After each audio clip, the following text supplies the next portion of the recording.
daanaka mën naa wax loolu sax quand même parce que li ma doon dégg bokkul ak li nga xam ni wax nga ma ko. mais Pape Ngagne logique pour logique nañu wax quand même lu yanu maanaa. parce que ministre de la justice mënul ñëw bind président assemblée nationale pour ñu lever pour ñu lever immunité parlementaire d'un député étant entendu que assemblée boo demee tey 140 députés mu ngi fa mu viser X yanuwul maanaa.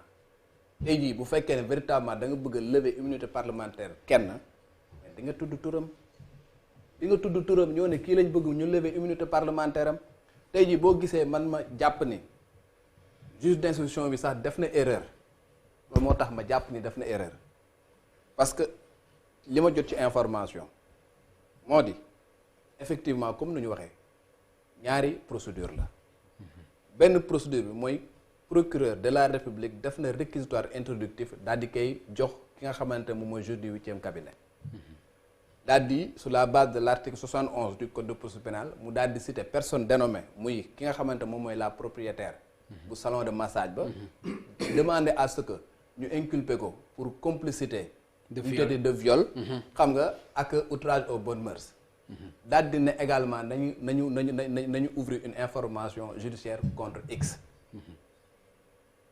transmettre ko li nga xamante moom mooy procès verbal d'enquête préliminaire bu nga xam ne section de recherche moom moo ko def loolu mooy procédure bi nekk ci 8e cabinet maintenant comme ni ko maître waxee le juge d'instruction transmettre dossier nu mu tuddati ki nga xam ne moom mooy procureur pour que mu jaar la ko par la voie hiérarchique pour que ñu demander la levée de l'immunité parlementaire de Ousmane Sonko foofu lay rejoindre Ngouda ne avant muy def loolu waroon na def benn acte de procédure acte de procédure mooy lan il n'est pas censé savoir qui est X il aurait dû moom si boppam daal di entendre ne serait-ce que Adji Sarr bi nga xamante moom moo porté plainte kooku confirmer les termes de sa plainte. léegi loolu lan la mën a def ci procédure bi daf ko mën a yàq ay vices lay nekk wala lan la ci mën a def. tey jii boo gisee déjà. avocat yi nga xamante ñooy avocat Sonko bi nga xamante ne installé guñ sax ci procédure parce que amagul dossier judiciaire. gis nga déjà amaguñ client sax ñoom. waaw déjà amaguñ client. déjà ñoom rek bind nañ procureur de la République ñoom maître Bamba Cissé et consort ils ont écrit au procureur de la République pour lui signifier ça pour lui dire que loolu erreur la. mais je confirme que tey boo demee assemblée nationale dossier bi nga xamante maître Malick Sall lettre bi nga xam maître Malick Sall moom la jox Moustapha Niasse il est bien écrit dañ demander la levée de l'immunité parlementaire du député Ousmane Sonko. parce que autrement wax dëgg yàlla dafa nekk lu nga xamante ne yanu na maanaa tu peux pas venir à l'Assemblée nationale 140 députés nga demander la levée de l'immunité parlementaire de X. yanuwul maanaam non yow li ngay wax ni ci bon sens nga ko teg yow. li ngay wax ni ci bon sens nga ko teg wala ci lan nga ko teg. c'est information yu nga xamante moi en tant que journaliste moom non dama bëgg a xam ndax loolu yow ci sa bon ci. yanuwul maanaa rek. yanuwul maanaa ci sama explication laa la jox. waaw mais dama ne la information. bi nga xamante ne man Daouda Mine moom laa am. mooy dossier bi nga xamante ne jox nañ ko juge d'instruction bi muy 8e cabinet dañ fa visé ki nga xamante moom mooy propriétaire ba. d'accord xam nga pour ñu inculquer ko pour ñaari chef d'inculpation. assemblée nationale la wax. mais assemblée nationale dama ne juge d'instruction bi. dossier bi mu transmettre procureur jox ko procureur général de la cour d'appel. procureur général jox ko juge d'instruction dégg ministre de la justice. ministre de la justice bind président assemblée nationale il est bien écrit dañu bëgg ngeen lever immunité parlementaire bu Ousmane Sonko. d'accord loolu leer na. mais c'est-à-dire waaw là où j'ai des problèmes c'est-à-dire ce dossier-là est-ce qu'il a été remis aux mains par exemple des autres députés parce que ñoom seen problème effectivement c'était ça. Si les gens avaient par devers c'est-à-dire ce dossier-là est-ce que réellement c'est-à-dire supputation yi ou bien jaxasoo bi ci am yëpp est-ce que dana ci am. foofu nag je te rejoins. parce que comme ni ñu waxee fii léegi dama jàpp ni député yi ci boppam dañu wax léegi immunité parlementaire bu ñu ko defee député joxuñu ko pour ñu def ko. et que par contre bu fekkee dañuy instruire un dossier ñëpp dañu war a nekk au même niveau d'information. c'est-à-dire que le fait que ñi nga xamante ne ñoom ñoo nekk président assemblée nationale ak ñi nga xamante ne ñoom ñoo ŋànk mbir mi. jël affaire bi gérer ko seen biir moom moo warul parce que député yëpp ñoom ñoo war a ñan laa koy wax sax joxe seen kàddu pour lever immunité parlementaire Ousmane Sonko. donc am na lu nga xamante ne war nañ koo laaj saytu ko ba mu leer leen avant ñuy jébbal. Ousmane Sonko léegi ñu des ba tey ci lever immunité parlementaire bi maître Moussa Sarr gis nga taxawaay bi ci député opposition bi am gis nga itam fi ñu ko teg léegi ban suite la mën a am loolu ci levée immunité parlementaire. non xam nga levée immunité parlementaire député wax naa la ni procédure la. étape bi commencé na. aujourd'hui la commission des lois désigné na membres yi. membres yi dañuy ñëw plénière pour ñu valider ko. bu ñu ko valider ba pare ñoom ñu constituer seen bureau programmé pour entendre ki ñu leen wax ne moom la ñuy lever immunité parlementaire. maintenant une chose est claire immunité parlementaire contre X loolu amul loolu mënul nekk amul. en droit mënoo lever immunité parlementaire X loolu amul. texte yi nit la wax waxul X. waaw texte yi député la wax. député la wax donc X mënul am. donc bu ñu validé par la plénière les 11 membres parce que 11 membres yi 8 yi ils sont de la majorité les 2 de l'opposition kenn ki les non alignés su boobaa nag dañuy convoquer député bi mu ñëw. pour ñu déglu ko maintenant su ko neexee aussi di ñëw. mais du tere procédure bi day wéy mën na waaw danaa ñëwaat ci deuxième hypothèse bi première hypothèse bu ko neexee du ñëw mais du tere liggéey bi day wéy parce que am na fi déjà jurisprudence fii Sénégal ay députés yoo xam ne levé nañ seen immunité ñëwuñu woon deuxième hypothèse bu ko neexee buy ñëw mu ànd ak kenn député pour mu défendre ko su ko neexee tam moom mu ñëw moom kese mais en tout état de cause bu ñu nee dossier dafa am des relents politiques man duma bett kiñ ne dañ ko war a lever immunité mu bañ a ñëw parce que question de logique la et de cohérence suñ ne c'est une affaire politico-judiciaire je pose une hypothèse bu ñu ne affaire politico-judiciaire c'est logique que ki ñu bëgg a lever immunité mu ne du ma ñëw parce que politique la su ma ko déggee man du ma bett. waaw mais argument boobu itam waaw man du ma bett waaw mais du la bett mais est-ce que argument bu ko mën a jariñ la parce que politique la du politique ak lu mën a xew li xew assemblée nationale ku ne xam na ko Pape Ngagne waaw droit ak politique bokkul. droit ak politique bokkul d'ailleurs politique bu duggee droit dàqu loolu la ñuy wax da nga di dégg souvent ñu naan quand la politique entre au palais par la porte le droit sort par la fenêtre loolu adage la. dama ne logique politique ak logique droit àndul. moo tax soo déggee ñuy wax affaire politico-judiciaire da nga gis ne lu ci ëpp politique lay doon en termes d'argumentaire et peu de droit. parce que même bu ñu koy plaider day nekk plaidoirie de rupture. parce que loolu mooy propre politique. maintenant munoo wax dina ko jëriñ ou du ko jëriñ il appartient acteur bi moom ci boppam mu apprécier pourquoi warul dem dès lors que dafa nekk ci postulat politique. et mën na ko jëriñ. parce que soo dem ak mu bañul dem yëpp du tere. non du tere procédure na ko ne mais par rapport à l'opinion parce que booy politique opinion bi ngay waxal askan wi ngay waxal.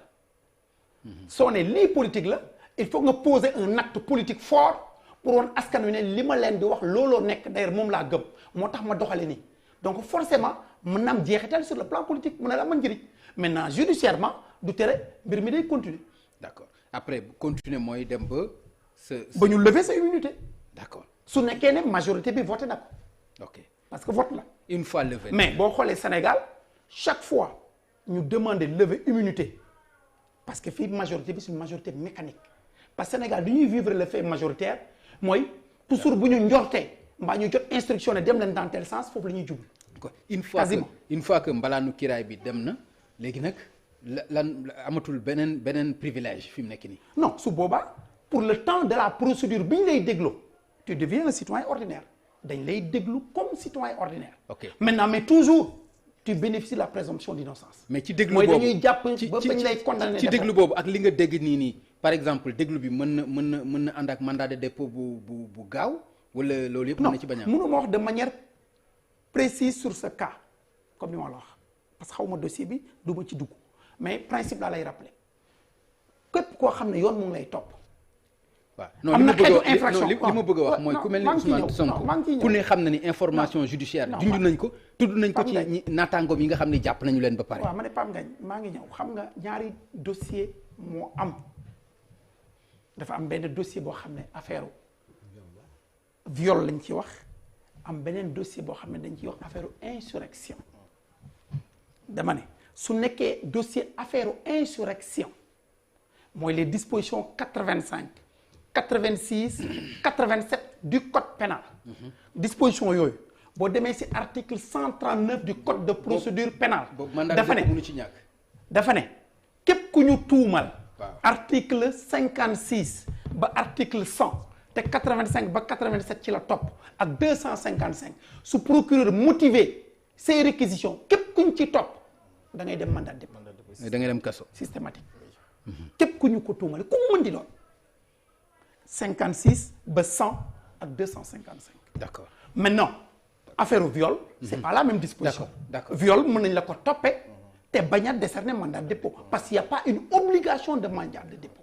je parlais de manière générale. voilà merci beaucoup alors Serigne Saliou lii maître Moussa Sarr wax mooy une fois que Ousmane Sonko immunité parlementaire am tëb mandat de dépôt mën na dal ci kawam ndax loolu gis nañ ko parce que bu fekkente ni dafa am ñoo xam dañ leen a jàpp yaakaar naa lañ toll ci 20 wala 19.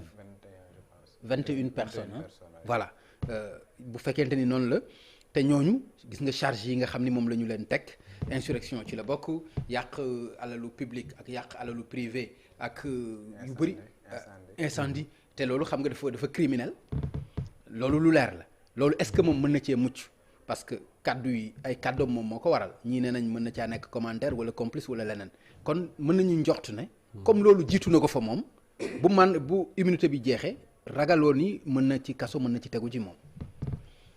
en tout cas soo gisee dossier yi nga xamante ne moo jiitu problème Ousmane Sonko bi muy l'affaire Karim Wade l'affaire Khalifa Sall ca bañ ci toll jàngat biñ ci amoon aussi c'est lecture politique lañ ci gënoon am c'est vrai que les gens disaient que affaire justice la mais xamoon nañ ne relents bi yëpp c'était des relents politiques et gis nañ aussi loola fa nga xam ne moom fa la mujje malgré l'insuffisance nag des charges ci ñaari cas yëpp gis nañ mbir mi fi nga xam fa la mujjee ña nga xamante ne ñoom lañ ci tuumaloon finalement gis nga dañ leen mujj tëj kaso te li ñu ci gënoon a jàpp ne mooy ñooñu dañu bañoon ñu bokk ci élection présidentielle parce que Daouda li mu doon wax léegi dafa am solo mooy ni ñu taxañee affaire Khalifa Sall c'est-à-dire timing c'est-à-dire course contre la montre la woon faire de sorte que avant ñuy déclencher affaire parrainage il fallait vraiment se débarrasser de l'affaire Khalifa Sall et les gens l'ont fait ils l'ont réussi nit ñi lecture boobu vraiment moom lañ ci amoon léegi nag tey affaire Ousmane Sonko bii loolu procureur du moins juge d'instruction dès l'instant que moom war na mën a toog déglu Ousmane Sonko bu fekkee ne levé nañ bien sûr son immunité parlementaire instant boobu moom dina war a mën a sukkandiku ci nga xamante ne non seulement ci fait yi mais ba pare aussi sukkandiku ci texte yi nga xamante ne moom su ko waree condamné wala su ko waree bàyyi aussi ci loolu lay sukkandiku man nag dama jàpp ne juge d'instruction en tout cas jàpp naa ne am na benn indépendance boo xam ne li nga xamante moom la warul nekk daal en tout cas la solde de l'exécutif su fekkente ne ñoom dañuy juger ou bien li ñuy def dañ koy def seen axulaay taala ak sur les faits parce que loolu dafa am solo c'est-à-dire sur les faits. ok buñ ko tënkee ci faits yi tënk ko encore ci règlement loi yi nga xamante ne moo tax ñoom lépp lu ci. war lan nga bëgg wax ci faits yi. non c'est-à-dire ci li nga xam ne moom moo am. mooy lan. mooy destruction des biens publics. waaw. insurrection. waaw et cetera. parce que aussi xam nga. mais loolu ay délit la de. waaw mais d'accord mais est-ce que c'est avéré. c'est-à-dire mais ay non li nga teg sa bët kay ci fee xam nga ni la délit la aussi. non attention non dama ne c'est-à-dire mouvement insurrectionnel boobu ñuy wax. waaw c'est-à-dire est-ce que loolu c'est un fait avéré parce que insurrection dafa am noo xam moom lañ koy définir. insurrection c'est crime la. waaw c'est crime la bien sûr crime la c'est puni de 10 à 20 ans. d'accord mais même bu dul loolu nekk manifestation non autorisée rek ak ànd ak yàq. avant 2004 non xam nga moom laa wax manifestation non autorisée effectivement mais xam nga ce jour-là Pape Ngagne li ko waral man dama ci dellusiwaat ba léegi. ok man gis nga dans cette affaire là du ma ci mës a rocci le procureur de la république. waaye nag bañ nga ko ba ni procureur de la république. waaw mais du ma ko ci rocci. mais xam nga ni bañ nga ko ba ni procureur de la république dara du ko ci fekk. mais c'est un justiciable. waaw il n'est pas au-dessus des lois même le président de la république n'est pas au-dessus des lois c'est-à-dire fii yoon ñëpp la tënk donc ñi nga xamante ne ñoom ñooy doxal yoon aussi dañu war a jàpp ne ku ci jalgati yoon war na mën a tegu ci sa kaw. man boo gisee tey li nga xamante moo am dama ne mënoon nañu ko éviter tey fan lañ mujjee Ousmane Sonko jaar nañ ci procédure légale pour mën a lever son immunité parlementaire waaw loolu suñ ko njëkkee woon est-ce que wax dëgg yàlla li am tey yëpp parce que loolu aussi je crois que la notion de en tout cas de causalité a effet en droit pénal buñ ko njëkkee woon moom coow du am moom mooy li ma buñ ko njëkkee woon waaw coow mën naa bañ a am loola nag daf ci war a peser parce que nit ki aussi doo ko pousse à la faute ba pare tourner da nga ko war a jàpp loolu dëgg la doo ko pousse à la faute loolu ba dëgg pare tourner da nga ko war a jàpp loolu dëgg la je crois que procureur bi am na ci une part de responsabilité te part bi ci gën a rëy moom la. d'accord waaw voilà alors Ngouda lu jëm ci wàllu Ousmane Sonko une fois que